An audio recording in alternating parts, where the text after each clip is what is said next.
ទី1ព្រះយេស៊ូវគឺជាផ្លូវគេថាព្រះអង្គគឺជាផ្លូវទី2ព្រះអង្គគឺជា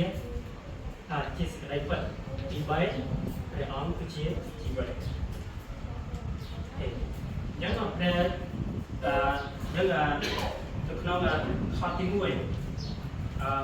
យើងនឹងអានខទី1កុំអោយពេល verse នេះខុសគ្នាមួយទៅពីផ្សេងយើងអានក្នុងនេះវិញភាសាសម្រាប់ខុសគ្នា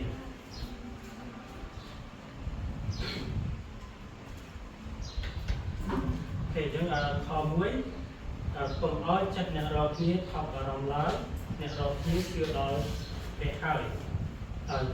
ចូលជឿដល់ខ្ញុំដែរអញ្ចឹងនៅក្នុងដំណាក់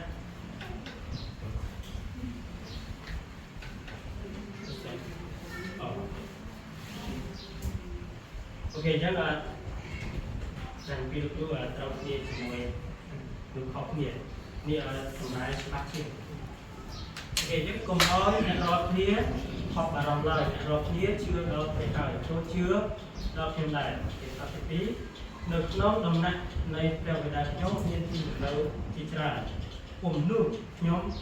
បានប្រាប់អ្នករកគ្នាហើយថាខ្ញុំទៅរៀបចំកន្លែងឲ្យអ្នករកគ្នាយើងមានន័យថាបើសិនជា